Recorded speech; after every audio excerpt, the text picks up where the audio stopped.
Tonight we're going to be talking about two books. One from Lawrence Krauss, A Universe from Nothing. The subtitle is Why Is There Something Rather Than Nothing? And the other one is Stephen Hawking and Leonard Mlodinow, The Grand Design. So that's our subject matter. And what they advocate, their claim is because there is a law like gravity, the universe can and will create itself from nothing. So we're going to be talking about some things that are fairly simple tonight and some things that are fairly complicated. So I want to kind of just give you maybe some mental bookmarks so that as I go through this, if something's a little tricky or something, just maybe try to remember these takeaways.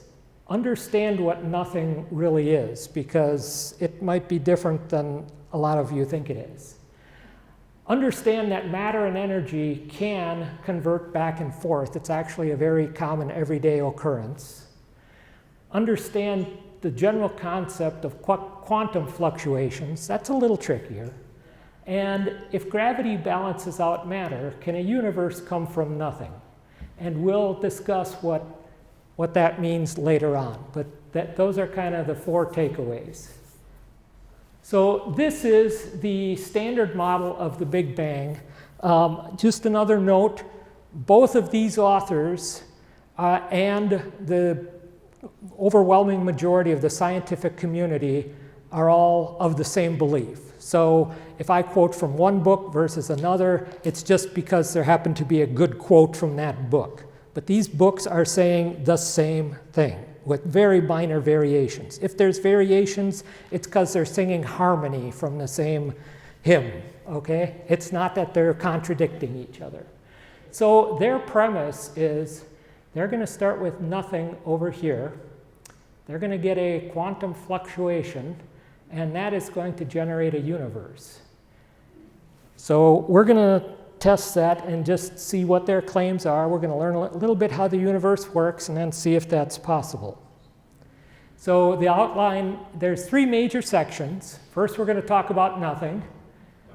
Then we're going to talk about something and how something works. And then we'll talk about, can you get a universe from nothing? So this part of the show is about nothing. And there is nothing to see here. So you might recognize that from The Naked Gun, Lieutenant Frank Drebin. Okay, so what is nothing? His definition of nothing is not my definition of nothing. Nothing, we're going to be using definition number one. Not anything, no thing. In other words, the absence of anything at all. His was maybe number three, one of no interest, value, or consequence. So there is a guy named Robert Lawrence Kuhn who has gone through and talked about different levels of nothing, and that, I don't know if that's the ideal set of definitions or the ideal model or whatever, but we're going to use it because it's close enough and it serves our purpose. Okay, so part of our discussion tonight is this is going to be my nothing jar. So I'm going to be putting some different objects in here, and then I'm going to use that to kind of illustrate some of these concepts of nothing. So this is going to be my universe, and my universe has nothing in it, although it looks like maybe there is something in this. Anybody recognize that? It's a block of wood, okay? So a block of wood is not nothing. So that's level one of nothing. No visible objects. So now we're down to no visible objects, okay? For the next thing, I guess I got to find I have a bottle of water here, and I'm going to empty it out.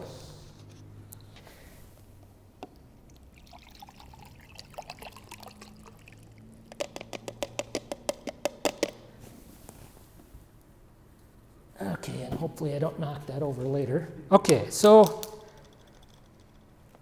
This bottle, is there anything left in here?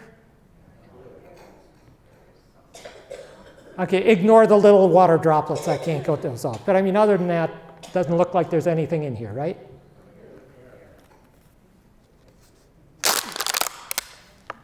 Yeah, it had air in it.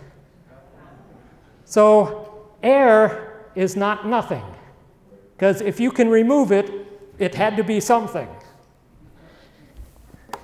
That's part of the next level of nothing. Now, in our universe, these next things are going to be more like instruments or things to indicate something else, okay? So I've got this little thing in here. Anybody recognize what this is? Yeah, it's an electrical multimeter. What does it measure? Electricity. What's electricity? Electrons. Electrons are matter, right? So air is matter, electrons are matter. So level 2, no matter, no air, no electrons. Speaking of electricity, anybody recognize this? Any electricians in the house? Do you know what this is? What? Yes, this is a non-contact voltage probe. Okay, so what I have here is an extension cord. There's nothing plugged into it. There's no electricity flowing. And yet, okay, so if I put this probe by it and I go on this side, nothing happens because this is the neutral wire. There's no electrical charge there. But if I go on this side, you might be able to hear it beeping. Okay, it's beeping and flashing. Why? Because there's voltage present. This is a hot wire. There's voltage present there, so I probably shouldn't chew on this.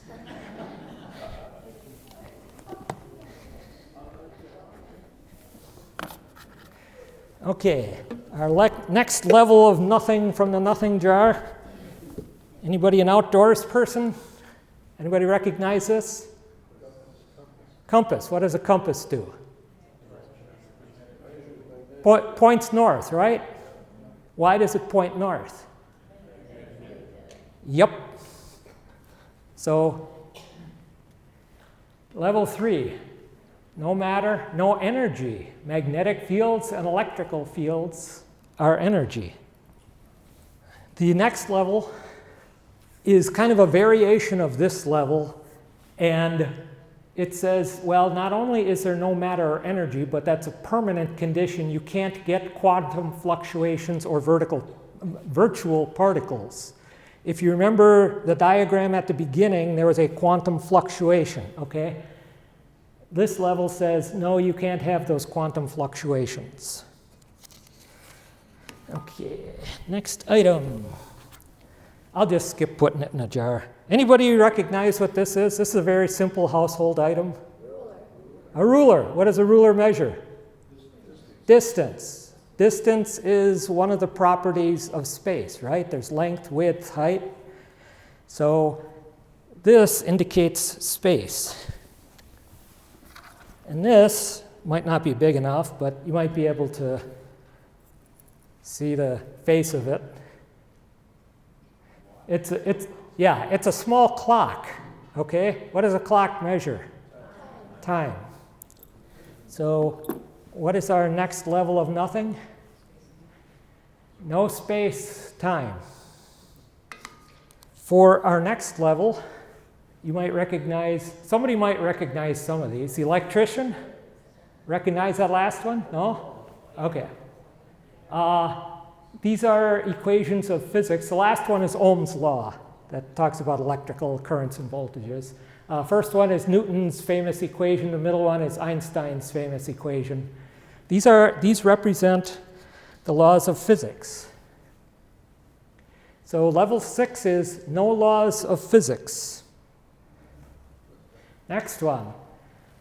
This is maybe not universal, but you might recognize the symbols in there. There's a crown, a sheep, and a dove. What do you think that might represent? God.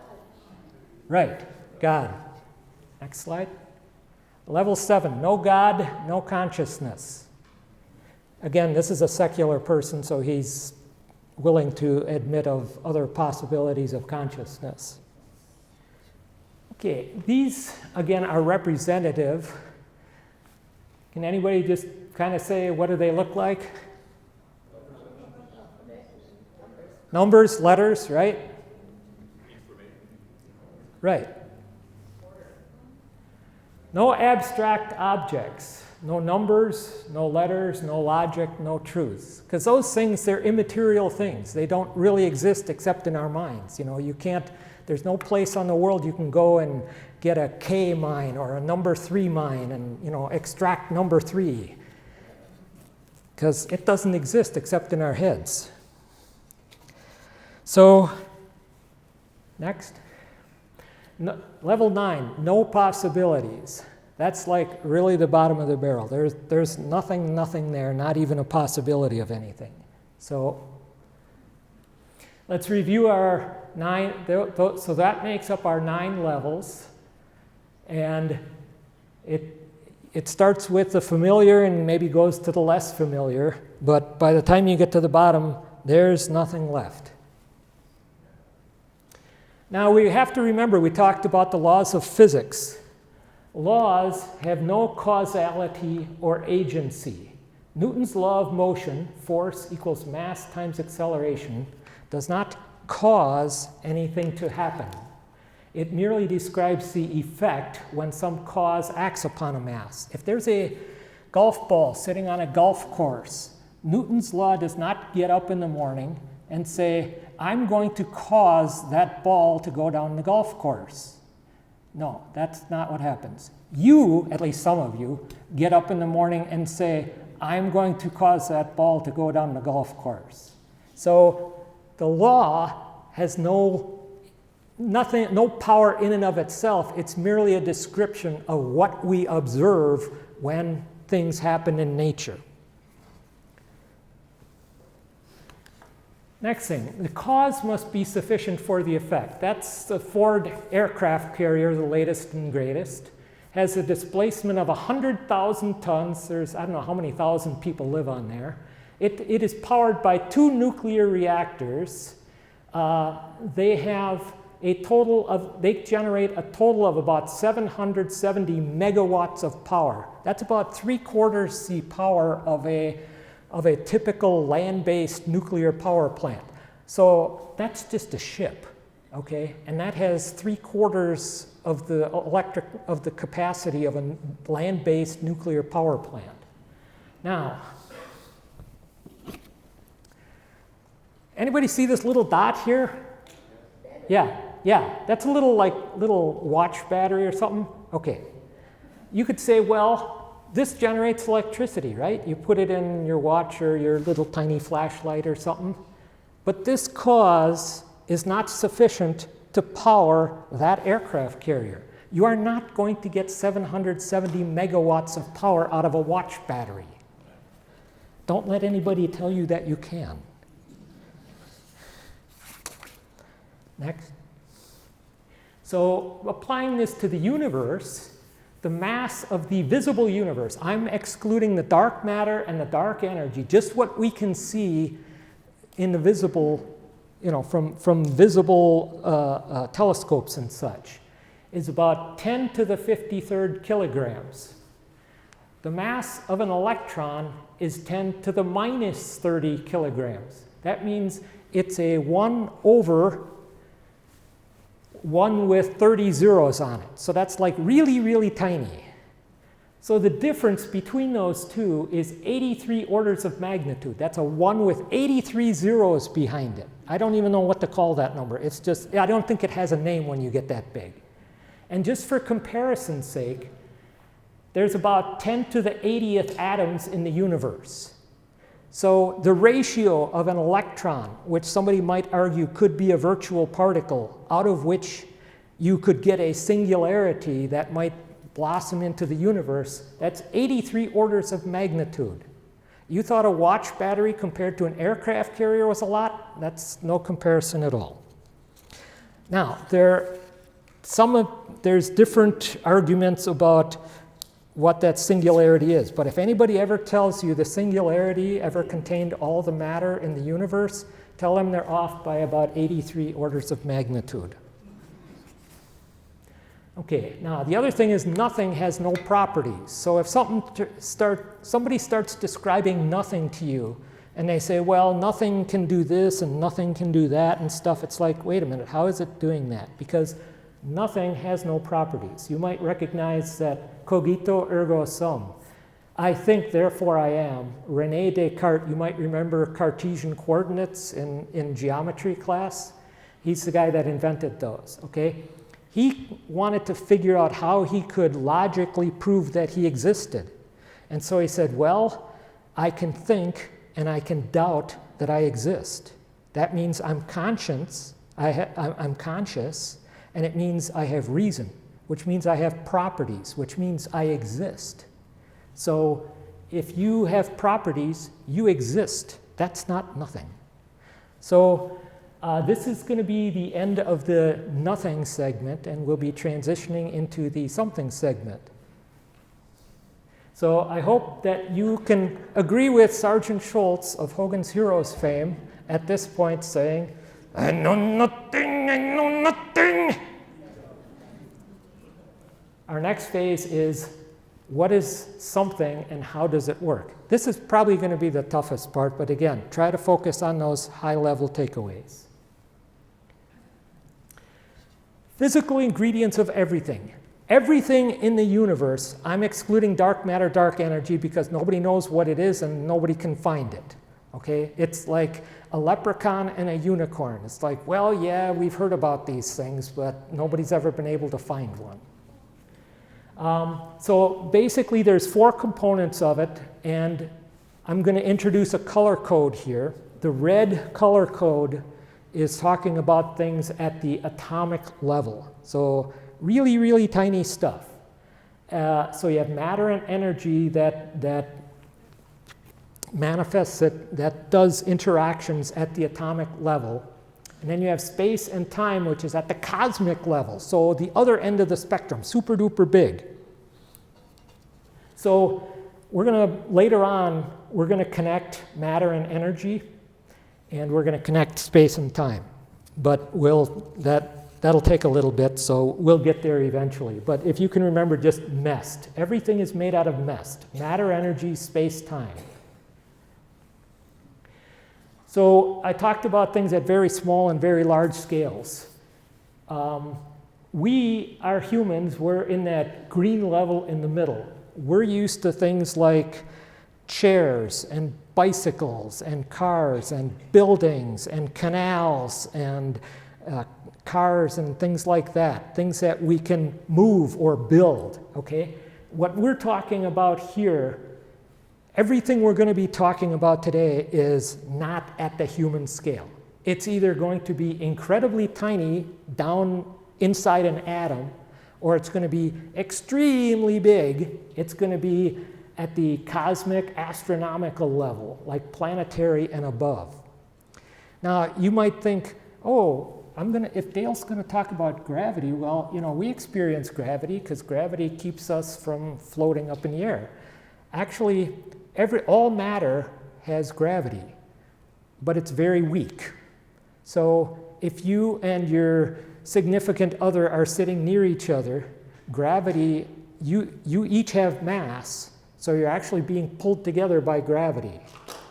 But you don't feel it because gravity is so incredibly weak. You have to get like a planet's worth of mass in order for gravity to be meaningful. So between you and your significant other, something besides gravity is going to have to hold you together. So the other thing is we're starting to talk about quantum phenomena and general relativity phenomena. I'll be explaining those things down the road. Modern physics. We'll be focusing on modern physics, not the kind that you may have learned in school, probably. And just to reiterate, everything is either down at an extremely tiny level or extremely big at the at the planetary and above level. So it's not something that you can relate to in regular life.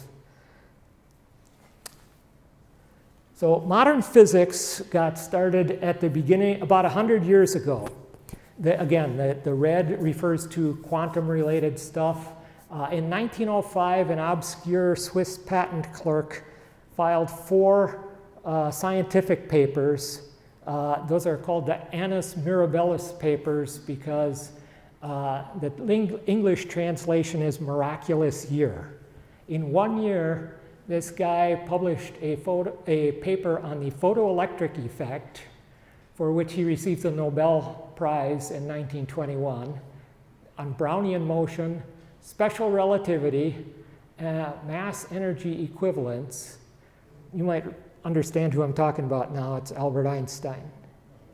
And then 10 years later, in 1915, he came out with another paper on general relativity, where he said, gravity is a geometric property of space-time, and that is the cosmic level thing. So he did 4 things at the atomic level, and then he said, well, I'm on to bigger and better things, so he said, well, let's talk about the cosmos.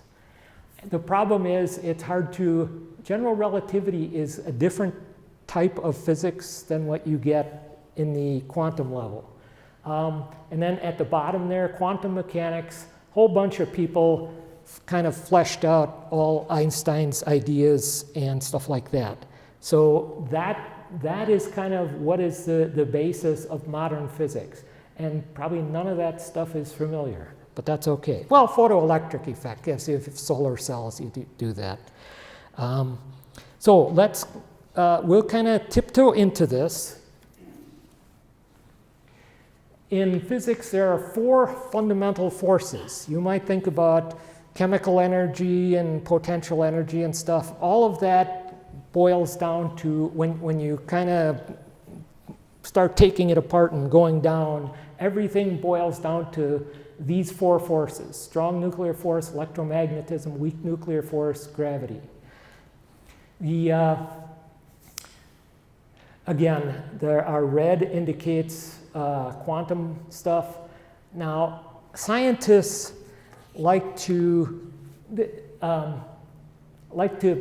put things together like in a big package and put a bow on it. So they want to try and understand some mechanism how all these things work together. And the problem is the strong, weak force, electromagnetism, that's kind of like 3 Republicans, and then the gravity is kind of like 1 Democrat, or vice versa, okay? And the scientists are saying, can't we all just get along? Because they don't like all these different things that don't connect together, because gravity just does not fit with all that other stuff. And so for the past 50 years or so, they've been working on something called string theory to try to unite all the 4 of those. We'll talk about string theory later. So we're going to be starting in with quantum mechanics, which is the atomic level. Then we'll move on to general relativity, which is the cosmic level. We'll talk about string theory, which attempts to tie them all together. And that'll kind of wrap up our discussion of something. So quantum mechanics sounds like this really weird thing that I can't make any sense out of. And what do those words even mean? Let's start with mechanics. You have a grandfather clock.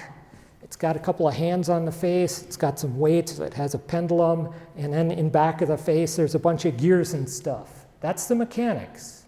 That's what makes it work. So the mechanics is just like, okay, how does it work? Quantum is, this one might be real simple or real complicated. Think back to kindergarten.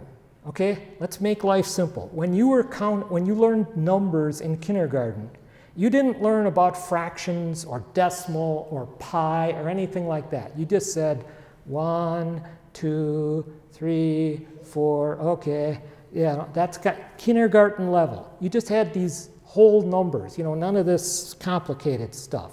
So that's kind of like what quantum theory is about.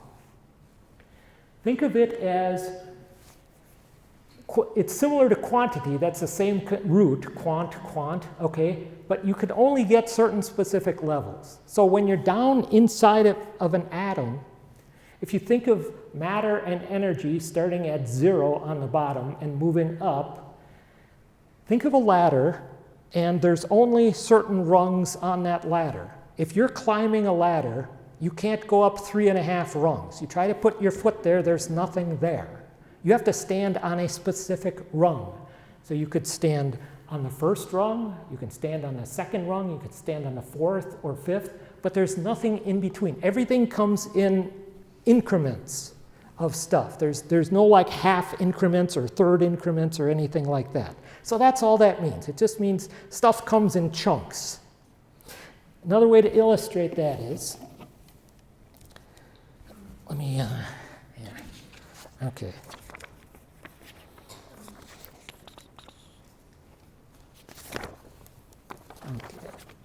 This light is not that bright. Okay, so if you look at this light, it's going from minimum to maximum brightness. It blinks at each extreme, okay?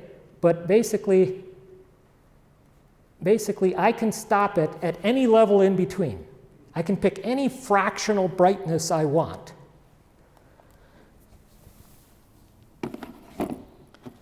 This light has off, low, and high. There's nothing in between. This is quantum mechanics, okay? You just have certain specific levels, that's all. None of this in-between stuff.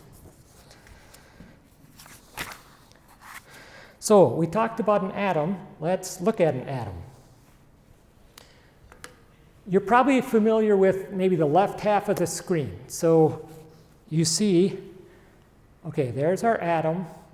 We have a nucleus, kind of looking like an Earth or a planet. And then we have a bunch of electrons orbiting around it, kind of like a moon or satellites. Okay, and then, so the electron, there's nothing inside of an electron. So when you think of quantum mechanics, on this picture, you can see 6 electrons. There's not 6.5, there's not 3.25. You get either a whole electron or you get no electron. That's what quantum mechanics means. It's really, really simple. It's just been overcomplicated.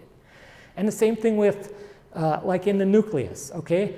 You have protons and neutrons there. You can't have a fraction of a proton or a fraction of a neutron. You either get a whole one or you don't get any at all. So I talked about the 3 fundamental forces, okay? Those are illustrated on here. You have the gluon, that glues the pieces of proton and neutron together. So they become there's multiple stuff below here.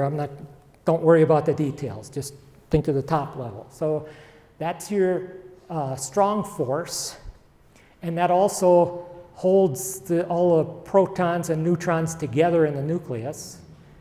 And then you have photons. We talked earlier about the electromagnetic, about magnetic and electric fields. Well, that's related to light. We'll talk about that in a moment. So a photon, again, you can only have, there's no fractional photons. And the last one is the weak force. I'm not going to describe those particles. Those particles basically govern when you have nuclear fission, when a nucleus breaks apart, or nuclear fusion, when 2 nuclei get fused together, like in the sun. Right? The sun is a nuclear reactor. It fuses hydrogen atoms together to make helium. And then, like in a regular nuclear reactor, we typically use something like uranium, where the nucleus splits apart. So we talked about the electromagnetic spectrum. That's photons, right? Again, no fractional quantities. And you're probably very familiar with photons, right? The photons are what make the electromagnetic spectrum. It starts out with radio waves on the low end, microwaves, infrared, the heat lamps, visible, ultraviolet, gets you a sunburn, X-rays. And so that's what photons are all about. Conversion of mass to energy. Now this again, that's Einstein's equation, E equals mc squared, right? that's not that complicated, okay? You have E is energy, and then on the other side you have mass times the speed of light squared, or you could say speed of light times speed of light if you don't like the squared. So all that does is it relates energy and matter together. I told you we were going to connect these two. Einstein did this 100 years ago. And that comes into play, as I mentioned, in nuclear fission, which can make a big boom or it can generate electrical power. Nuclear fusion, likewise, can create a big boom, and it also powers the sun and stars. You can have virtual particles, which we'll talk about later, which are those quantum fluctuations. Yet there is a wave-particle duality. Remember photons? They have a wave-particle duality. They kind of say, well, sometimes I feel like a nut, sometimes I don't, sometimes I want to manifest as a wave, sometimes as a particle.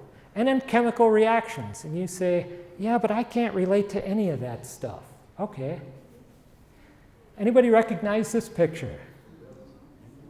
Yeah, the Hindenburg, 1937. Okay. What you were watching is conversion of mass to energy. It was filled with hydrogen. The hydrogen went boom, and a bunch of people died. And then they decided maybe we got to do something else after that. So conversion of mass to energy, E equals mc squared, right? So this is the chemical equation of what that picture was all about. You have hydrogen, oxygen on one side of the equation, and it produced water and energy on this side. And these two, this side on the left of the arrow, this side on the right of the arrow, everything has to equal out.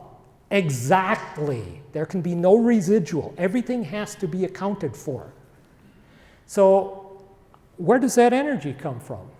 Well, if you weigh this material and you weigh the water that comes out, the water weighs slightly less. Somewhere along the line, some matter disappeared, and it went into the energy. So anytime you look at the Hindenburg, you can think of, oh, that's mass to energy conversion. Wow, how interesting. Anybody recognize this bottom equation? Any biologists in the house? What? Sugar plus oxygen yields carbon dioxide plus water plus energy. Right. That is glucose. That's blood sugar. Is anybody in here not alive? Okay, I don't see any hands, so you're all alive. Okay, that's good. Because if this reaction was not going on inside of you all over your body 24/7, 365, you wouldn't be alive. So similar to the hydrogen-oxygen, we get glucose plus the oxygen you breathe gives carbon dioxide, which you breathe out, and water, a lot of which you also breathe out, and energy. That energy in your body gets converted to heat and a chemical called ATP, which is what the little teeny tiny stuff inside your cells uses to run themselves. So this same type of process, that on the left is a hydrocarbon, and so is natural gas, gasoline, and firewood. So if you burn natural gas or gasoline or firewood, the same type of thing is taking place. So anytime you see any of those, you say, oh, that's a mass to energy conversion. And anytime you see a plant, they do this in reverse, powered by the sun. They take in energy from the sun, they take in water, they take in carbon dioxide, they produce oxygen and carbohydrates for people to eat and for animals to eat. So God made a wonderful world. We talked about a little bit about wave-particle duality of light. Again, a photon can exhibit either as a wave, which is energy, or it can exhibit as a particle, which is matter. And it depends. It's kind of like the old, sometimes you feel like a nut, sometimes you don't. So if you do a double slit experiment, then I'm not going to describe that, but if you do a double slit experiment, light appears to be wave-like. if you do a photoelectric effect, then as Einstein did, which he won a Nobel Prize for, then light appears as particles. So which is it? And the answer is it's both.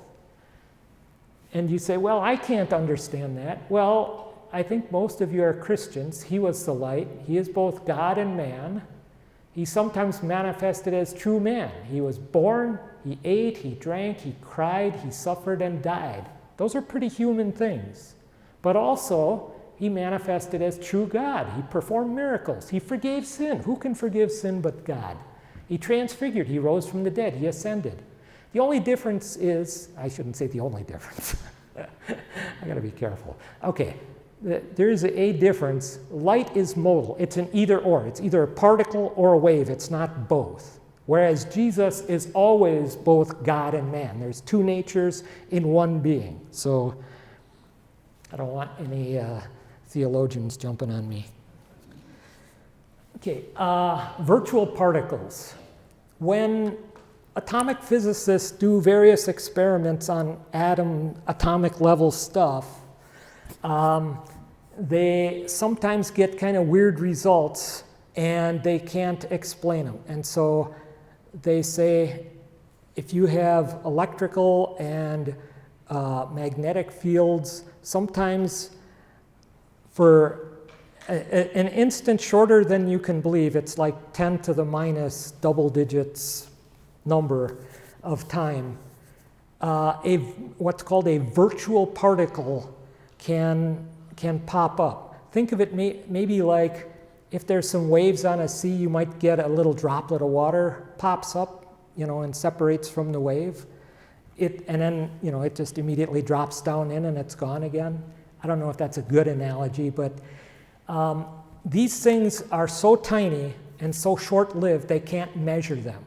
Okay, we'll never know. We'll never know the details on that. All we can do is say, according to our equations, there's evidence these exist because if they exist, our equations work out. If they don't, our equations don't work. The two sides of the equation don't add up without them. So there's some strong evidence that something there exists. And this is what Krauss and Hawking are talking about when they discuss quantum fluctuations. So yeah, on those levels of nothing, remember, I think it was level 3 was no energy or matter, and then level 4 was no virtual particles. Okay, so that's kind of like we're taking that off the table at that level. So that is the end of quantum theory. See, that wasn't as hard as you might have thought. Let's talk about general relativity. General relativity, remember I said we were going to join space-time? In Einstein's general relativity paper, he said space and time are really kind of they're tied together. And you think, how in the world can that be? How many people drive a car? Okay, a lot of you. When you drive a car, you're thinking about space-time anytime you approach an intersection. Because the definition of matter is no two pieces of matter can occupy the same space at the same time. When that happens with cars, it's called a collision. And you try to avoid those. So I'm hoping that this might be a helpful illustration of maybe how that works. So you can think of that thing as, those yellow things, as maybe two cars at an intersection. At some point in time, both of them go through the middle, right? But they don't go through at the same time. So matter can occupy, two pieces of matter can be in a different place at the same time, or they can be at a different place at the same time, or they can be at the same place but different times, like this.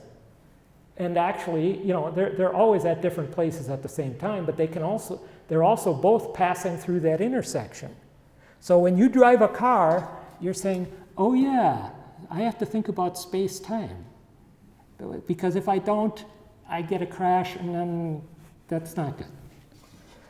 So I hope that maybe kind of helps you think about that in that sense. Space curvature. Now this is the other part of what Einstein talked about in general relativity. What he said is space actually is warped.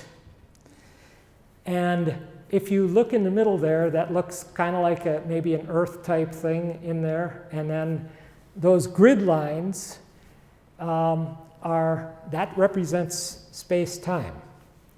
And as you can see, they're warped there. It's called a gravity well. So Einstein said, well, gravity is really like warp space-time. And if you look at that green dot there, I got this off the internet, so I don't know what the intent of the original creator was. But if you look at that dot and think, well, maybe I could imagine that could be like a moon, right? And so the moon, according to Newton, an object traveling in a straight path is going to continue traveling in that straight path unless a force acts on it. And so if an object is coming near the Earth, it's going to hit that. Another way to think about this is, if you've ever seen a trampoline or been on a trampoline, you know you kind of make a kind of a gravity well in the trampoline. So if there's a soccer ball or something on the trampoline and you're walking across the trampoline, that soccer ball is going to kind of follow you across, right? Because you're creating a gravity well, and that soccer ball wants to fall into that well.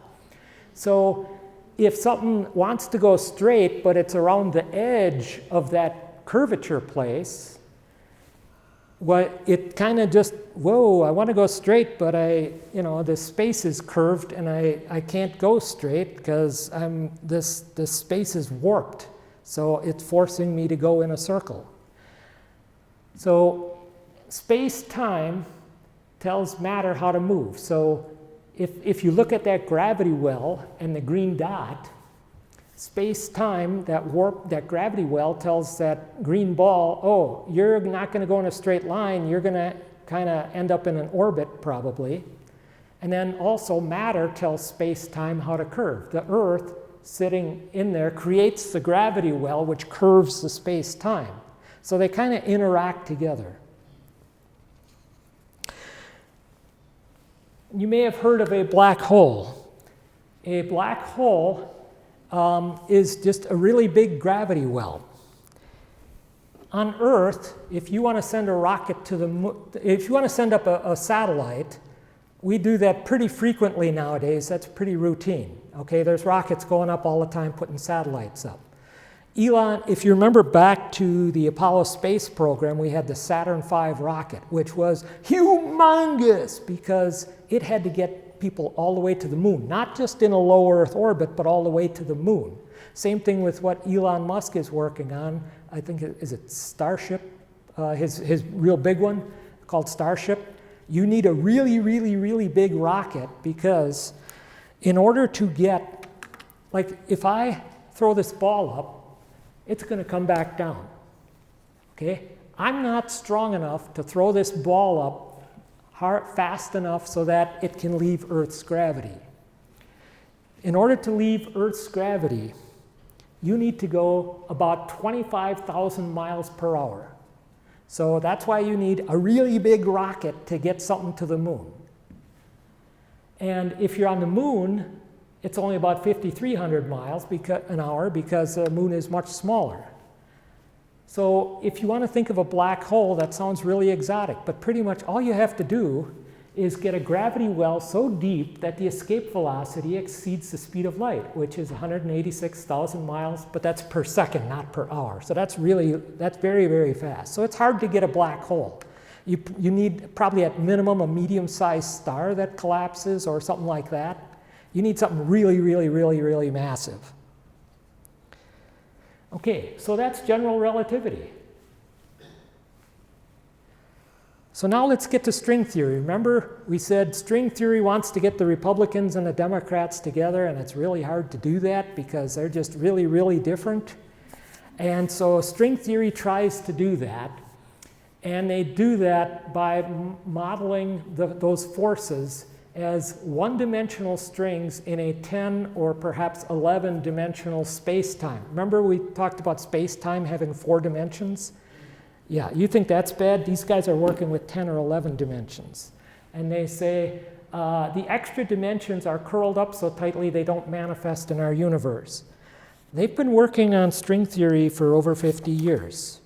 So what have they accomplished in those 50 years? This is a direct quote from Krauss's book. This is his voice. He says, we still have no idea if this remarkable theoretical edifice actually has anything to do with the real world. And it's really popular among all the physicists. Everybody says, yeah, this is great. But it's without having yet demonstrated its ability to successfully resolve a single experimental mystery about nature. 50 years, nothing. And again, in Krauss, this is from Krauss's book. He's talking about Frank Wilczek, Nobel Prize winning physicist. So this is, somebody you hope knows something. He says, string theorists have invented a new way of doing physics, reminiscent of a novel way of playing darts. You throw the dart against a blank wall, and then you go where the dart landed and draw a bullseye around it. Wow. If only your tests in school were so easy. You just throw the dart against the wall and draw the dart and say, see, I hit the target. So, if you remember back to my climate talk, this is a slide off of there. And what this is showing is, don't worry about the details of this, okay? Basically, here's the real world, okay? And then all these things are the various climate models. And his punchline was, over 95% of climate models agree. The observations must be wrong. So it's like, believe in my model, don't believe reality, okay? At least 5% of them are close. String theory doesn't even get close, okay? So string theory versus string trimmers, okay? More than 50 years of human toil, computer resources, and money with almost nothing to show for it. On the other hand, string trimmers, beautifying the world and controlling the weeds since 1971. I submit to you, string trimmers are a lot more useful than string theory. So, we've gone through the hard stuff now. That wasn't that hard, was it? So, let's go on to the next one. Now we get to the final section. Can you get a universe from nothing, right? We said we defined nothing. Then we said, here's something and how something works. And now, can you get a universe from nothing? So let's revisit our levels of nothing just to refresh our memory. And I've added some comments on here. So level 3, there's no matter or energy, but quantum fluctuations are allowed. And then if you drop down to level 5, it says no space-time, but string theory would like to get there. They're trying to get there. And if you hear any reference to quantum gravity, that's what string theory is about, is quantum gravity. So they talk about, oh, well, quantum gravity can do this. Well, yeah, if string theory was true, that would work. Okay, so, if you can get the leprechaun to ride the unicorn over to the end of the rainbow and retrieve the pot of gold, you'll be rich.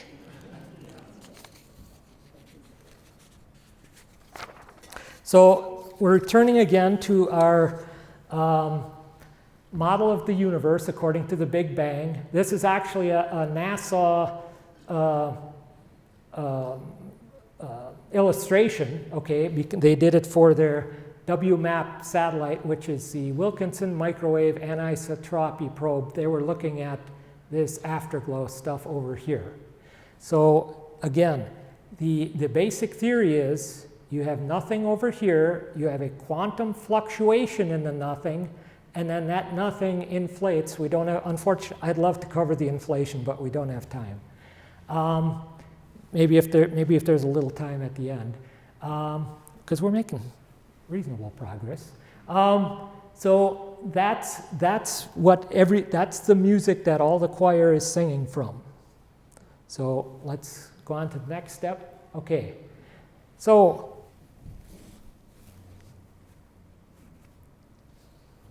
what they're saying is, if you can get a spark, a quantum fluctuation, you can get a universe out of that. Why not get if you can get a spark, why not a nuclear warhead? Right? Remember what we said about the cause being sufficient for the effect? So now we're going to be quoting from Krauss's book again. Again, this is him speaking.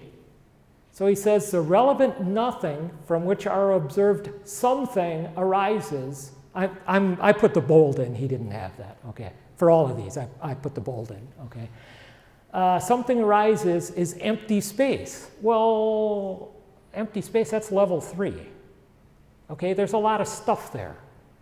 However, once we allow for the merging of quantum mechanics and general relativity, now that's the string theory, okay, that's your leprechaun riding the unicorn.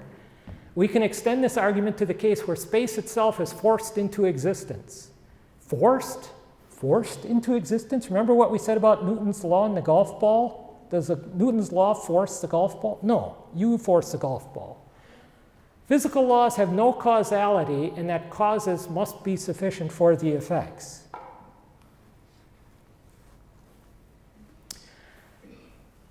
After Krauss's book came out in 2012, and so the New York Times, of all places, had a guy review the book. And when you're talking about quantum theory and general relativity, you don't want to just pull some regular English major in to review that book. So what they got was a guy named David Albert, PhD in theoretical physics, who literally wrote a book on quantum mechanics. So he reviewed this book. These are his words in the New York Times.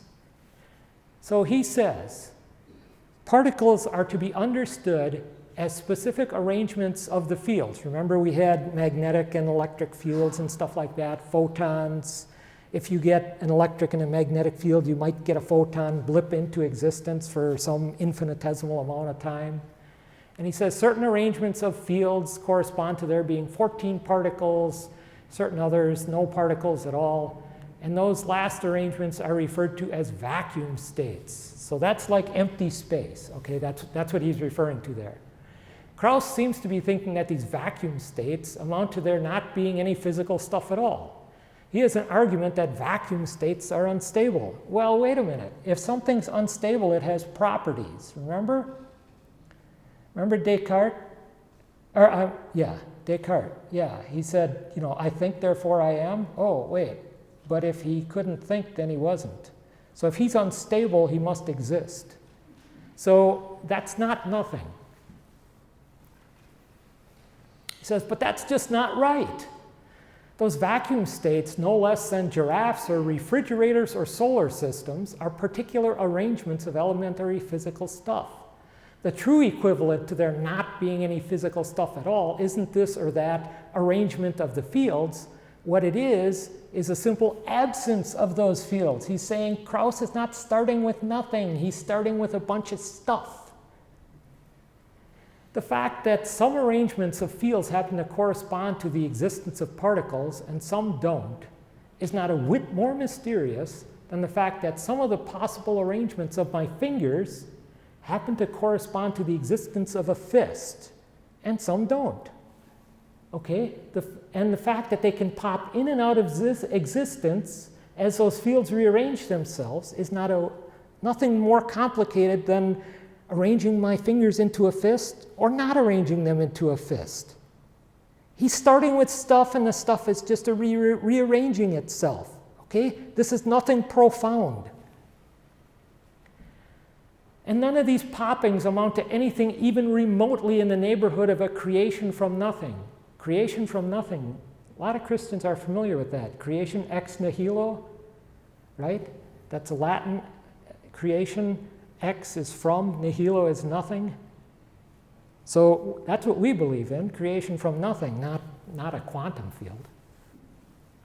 So now we're in the Hawking book, The Grand Design. And remember, these guys are singing off the same music, same sheet of music. So, they're pretty much saying exactly the same thing. So now Hawking is saying the positive energy of matter can, that's his italicized there in the can, be balanced by the negative gravitational energy. Remember, matter energy can convert. So he's saying that you have matter in the universe and you have these gravity wells. And the gravity wells represent negative energy. And the mass is positive energy. And he's saying, well, if I have a plus and I have a minus, I can add that up and get a 0, which means there's no restriction on the creation of whole universes because the two sides of the equation add up. I just add the positive mass, the negative gravity, it adds to 0, and I can get any kind of universe I want because I'm not violating the first law of thermodynamics, conservation of energy and matter. And he says, because there is a law like gravity, the universe can and will create itself from nothing. Spontaneous creation is the reason there is something rather than nothing. It is not necessary to invoke God. So, again, remember, physical laws have no causality. Newton's law doesn't make the golf ball fly. It just describes what happens if you make the golf ball fly. And keeping the first law of thermodynamics, where you just add up the pluses and minuses and you say, well, they add to 0, so we're fine, is necessary but not sufficient. Because there's another law of thermodynamics. It's called the second law of thermodynamics. And this is one of the most profound laws from a philosophical, theological standpoint that you can get. I'll probably make some other presentation sometime where I go into it more. But imagine, to illustrate the second law of thermodynamics, which says all processes tend toward equilibrium. So imagine like maybe an aquarium type thing that's reinforced so it doesn't collapse or explode, okay, from vacuum. You don't want it to be like my bottle there. Imagine you have an aquarium and it's like maybe 1 foot by 2 foot long, right? 1 foot square, 2 feet long. You have 1 cubic foot of pressurized air on the left side. You have a divider in the middle, and then the right side is vacuum. So the divider keeps the pressurized air from the vacuum. And then you pull up the divider and allow the two sides to mix. So you see the dark pressurized air spreads out, becomes lighter air at 1 atmosphere, right? Because you doubled the volume of the air, so it goes to half the pressure. So if you put some pressure probes on here and you said, let's measure the pressure on this side and the pressure on that side, when you started, you would have had over here 2 atmospheres and a vacuum. Now they're both registering 1 atmosphere of pressure. You can put those pressure gauges on there and you can monitor them from now until literally eternity, because the second law says this will never go back to that by itself, because this is not equilibrium. This is, you could think of it as like available energy, like someone winding up a clock, right? And then you let the clock run down. The clock is never going to wind itself back up. So this will be the situation for eternity. And if you think about it another way, my glass of water here, let's say that a couple days ago I took a half a glass of boiling hot water and then put some ice cubes in it and let them mix, and the boiling hot water melted the ice cubes and gave lukewarm water. Okay, so let's just say let's just say that's the history of this water. Okay, so if I stick my fingers in here, am I going to get scalded from the boiling hot water? Am I going to get frozen from the ice cubes? Never in eternity will that happen. Never, never, ever, ever, ever. And if you say, oh dear, well, yeah, that's just you, why should we believe you? Okay, first of all, I didn't invent the second law of thermodynamics, okay? I'm just familiar with it. So he says the universe will create itself as described in chapter 6 of his book. In chapter 6 of his book, he praises a guy named Arthur Eddington, who was a contemporary of Einstein, was one of the first people to understand relativity and evangelize about it, and conducted some major experiments to support it and made some other significant contributions. Hawking praises him in chapter 6 of his book. So let's see what Eddington says about the second law of thermodynamics. He says, the law that entropy always increases, meaning that those two sides go together, of the aquarium go together and stay together, holds, I think, the supreme position among the laws of nature. If someone points out to you that your pet theory of the universe is in disagreement with Maxwell's equations, James Clerk Maxwell is a very famous physicist. He's considered by many to be the third most significant physicist in all of history, right behind Einstein and Newton. So, you know, if he's being sarcastic here. So he says, well, if you disagree with Maxwell, well, maybe Maxwell got it wrong. And he says, so much the worse for Maxwell. But if it is found to be contradicted by observation, well, those experimentalists do bungle some things sometimes. But if your theory is found to be against the second law of thermodynamics, I can give you no hope. Remember that level 9 of nothingness? No hope. Yeah. There is nothing for it to but to collapse in deepest humiliation. So you would think that somebody like Stephen Hawking, if he's talking about the first law of thermodynamics, would be familiar with the second law of thermodynamics. But I guess that's not important to him because it doesn't fit his narrative. So, okay, so our conclusion. Hawking and Krauss, they don't start with nothing. Okay, they start at maybe level 3. That's not nothing, as David Albert pointed out. He said, that's not nothing, that's not creation from nothing, you're just rearranging stuff that's already there. String theory can't get them to a lower level of nothing. They keep talking about, oh, but then we're going to do this and it's going to get us down to here. And it's like, yeah, and if pigs could fly, then leprechauns could ride unicorns to pots of gold. A quantum fluctuation has no mechanism or causation to start a universe. It is not sufficient for the effect. Remember the ratio of the electron to the universe? It's 83 orders of magnitude? Yeah. They're only off by 83 orders of magnitude. It's trivial. That just exceeds the number of atoms in the universe by 1,000. So take 1,000 universes, okay, and that's how far off they are, by the number of atoms in 1,000 universes. Even if the negative energy of gravity balances out the positive mass of the universe, the second law of thermodynamics is still undefeated and will remain to be so. So, interestingly enough, in chapter 6 of Hawking's book, at the very beginning, Hawking and Krauss very much denigrate God and religion in their books. Okay, they're just very hostile to them. Okay, but Hawking at the beginning of chapter 6, he says, according to the Bashongo, I'm not sure if I'm pronouncing that right, Bashongo people of Central Africa, in the beginning there was only darkness, water, and the great god, Bumba. And the Mayans have a similar time when all that existed were the sea, the sky, and the maker.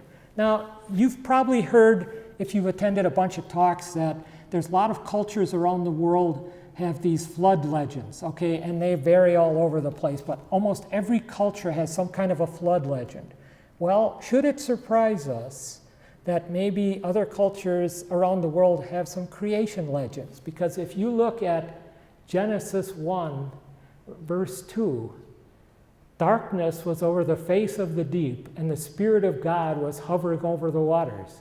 These three are all saying kind of similar things, but the Bible came first. That's Genesis. That was written, maybe 1400 BC? So I just wanted to point out also the great design requires a designer, because that's the definition of a design. You look up the word design in a dictionary and it's like, well, that came from somebody's intelligence and the work. So that's all I've got.